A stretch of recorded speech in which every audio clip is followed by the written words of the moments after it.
April 2. From Deuteronomy, chapter 21. When you are in the land the Lord your God is giving you, someone may be found murdered in a field, and you don't know who committed the murder. In such a case, your elders and judges must measure the distance from the site of the crime to the nearby towns. When the nearest town has been determined, that town's elders must select from the herd a young cow that has never been trained or yoked to a plow. They must lead it down to a valley that has not been plowed or planted, and that has a stream running through it. There in the valley they must break the young cow's neck. Then the Levitical priests must step forward, for the Lord your God has chosen them to minister before him and to pronounce blessings in the Lord's name. They are to decide all legal and criminal cases. The elders of the town must wash their hands over the young cow whose neck was broken. Then they must say, "Our hands did not shed this person's blood, nor did we see it happen. O Lord, forgive your people Israel, whom you have redeemed. Do not charge your people with the guilt of murdering an innocent person." Then they will be absolved of the guilt of this person's blood. By following these instructions, you will do what is right in the Lord's sight and will cleanse the guilt of murder from your community. Marriage to a captive woman. Suppose you go out to war against your enemies, and the Lord your God hands them over to you, and you take some of them as captives. And suppose you see among the captives a beautiful woman, and you are attracted to her and want to marry her. If this happens, you may take her to your home, where she must shave her head, cut her nails, and change the clothes she was wearing when she was captured. She will stay in your home, but let her mourn for her father and mother for a full month. Then you may marry her, and you will be her husband, and she will be your wife. But if you marry her and she does not please you, you must let her go free. You may not sell her or treat her as a slave, for you have humiliated her. Rights of the firstborn. Suppose a man has 2 wives, but he loves one and not the other, and both have given him sons. And suppose the firstborn son is the son of the wife he does not love.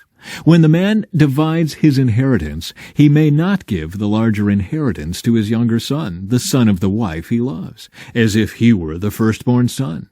He must recognize the rights of his oldest son, the son of the wife he does not love, by giving him a double portion. He is the first son of his father's virility, and the rights of the firstborn belong to him. Dealing with a rebellious son. Suppose a man has a stubborn and rebellious son who will not obey his father or mother, even though they discipline him. In such a case, the father and mother must take the son to the elders as they hold court at the town gate. The parents must say to the elders, "This son of ours is stubborn and rebellious and refuses to obey. He is a glutton and a drunkard." Then all the men of his town must stone him to death. In this way you will purge this evil from among you, and all Israel will hear about it and be afraid. Various regulations. If someone has committed a crime worthy of death and is executed and hung on a tree, the body must not remain hanging from the tree overnight. You must bury the body that same day, for anyone who is hung is cursed in the sight of God. In this way you will prevent the defilement of the land the Lord your God is giving you as your special possession. If you see your neighbor's ox or sheep or goat wandering away, don't ignore your responsibility. Take it back to its owner. If its owner does not live nearby, or you don't know who the owner is, take it to your place and keep it until the owner comes looking for it. Then you must return it. Do the same if you find your neighbor's donkey, clothing, or anything else your neighbor loses. Don't ignore your responsibility. If you see that your neighbor's donkey or ox has collapsed on the road, do not look the other way. Go and help your neighbor get it back on its feet. A woman must not put on men's clothing, and a man must not wear women's clothing. Anyone who does this is detestable in the sight of the Lord your God. If you happen to find a bird's nest in a tree or on the ground, and there are young ones or eggs in it with the mother sitting in the nest, do not take the mother with the young. You may take the young, but let the mother go, so that you may prosper and enjoy a long life. When you build a new house, you must build a railing around the edge of its flat roof. That way you will not be considered guilty of murder if someone falls from the roof. You must not plant any other crop between the rows of your vineyard. If you do, you are forbidden to use either the grapes from the vineyard or the other crop. You must not plow with an ox and a donkey harnessed together. You must not wear clothing made of wool and linen woven together.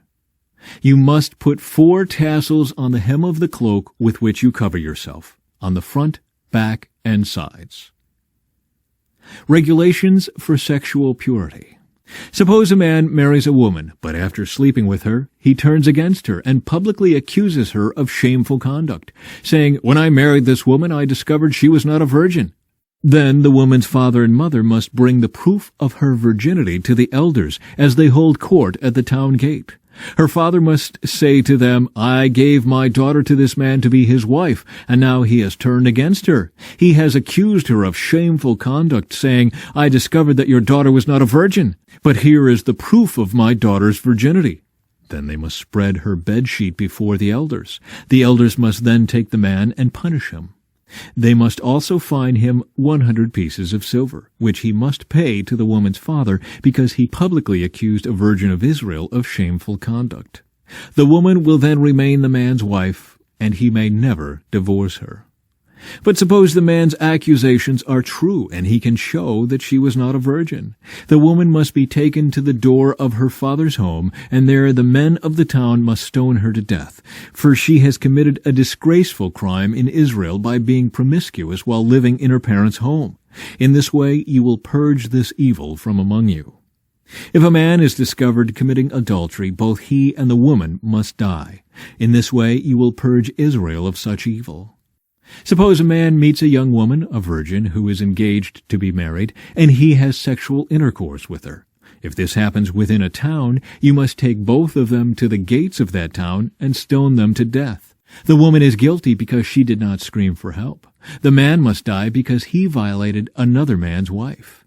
In this way you will purge this evil from among you. But if the man meets the engaged woman out in the country and he rapes her, then only the man must die. Do nothing to the young woman. She has committed no crime worthy of death. She is as innocent as a murder victim.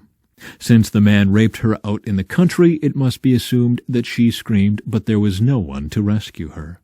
Suppose a man has intercourse with a young woman who is a virgin, but is not engaged to be married. If they are discovered, he must pay her father 50 pieces of silver. Then he must marry the young woman because he violated her, and he may never divorce her as long as he lives. A man must not marry his father's former wife, for this would violate his father. From Luke.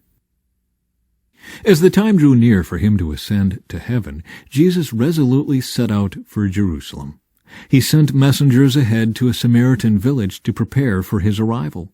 But the people of the village did not welcome Jesus because he was on his way to Jerusalem. When James and John saw this, they said to Jesus, "Lord, should we call down fire from heaven to burn them up?"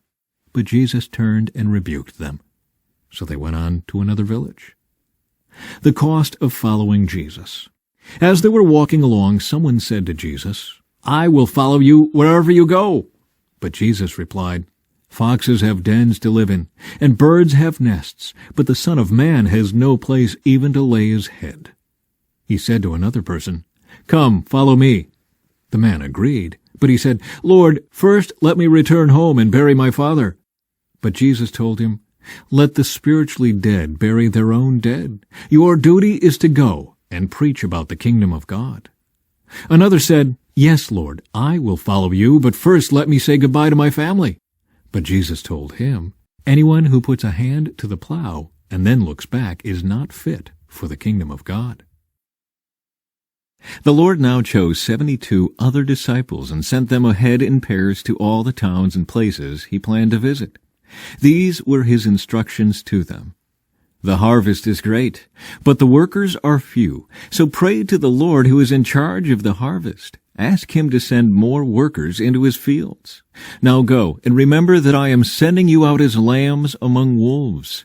Don't take any money with you, nor a traveler's bag, nor an extra pair of sandals, and don't stop to greet anyone on the road. Whenever you enter someone's home, first say, May God's peace be on this house. If those who live there are peaceful, the blessing will stand. If they are not, the blessing will return to you. Don't move around from home to home. Stay in one place, eating and drinking what they provide. Don't hesitate to accept hospitality, because those who work deserve their pay. If you enter a town and it welcomes you, eat whatever is set before you. Heal the sick, and tell them, the kingdom of God is near you now. But if a town refuses to welcome you, go out into its streets and say, we wipe even the dust of your town from our feet to show that we have abandoned you to your fate. And know this, the kingdom of God is near.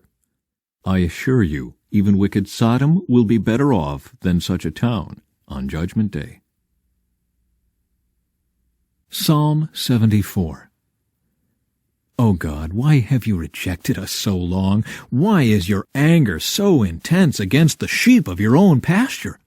Remember that we are the people you chose long ago, the tribe you redeemed as your own special possession, and remember Jerusalem, your home here on earth. Walk through the awful ruins of the city. See how the enemy has destroyed your sanctuary. There your enemies shouted their victorious battle cries. There they set up their battle standards. They swung their axes like woodcutters in a forest. With axes and picks they smashed the carved paneling. They burned your sanctuary to the ground. They defiled the place that bears your name. Then they thought, let's destroy everything. So they burned down all the places where God was worshipped. We no longer see your miraculous signs. All the prophets are gone, and no one can tell us when it will end. How long, O God, will you allow our enemies to insult you? Will you let them dishonor your name forever? Why do you hold back your strong right hand? Unleash your powerful fist and destroy them. You, O God, are my king from ages past, bringing salvation to the earth. You split the sea by your strength and smashed the heads of the sea monsters. You crushed the heads of Leviathan and let the desert animals eat him. You caused the springs and streams to gush forth, and you dried up rivers that never run dry. Both day and night belong to you. You made the starlight and the sun. You set the boundaries of the earth, and you made both summer and winter. See how these enemies insult you, Lord. A foolish nation has dishonored your name. Don't let these wild beasts destroy your turtle doves. Don't forget your suffering people forever. Remember your covenant promises, for the land is full of darkness and violence. Don't let the downtrodden be humiliated again. Instead, let the poor and needy praise your name. Arise, O God, and defend your cause. Remember how these fools insult you all day long. Don't overlook what your enemies have said, or their growing uproar. From Proverbs. A hard worker has plenty of food, but a person who chases fantasies has no sense.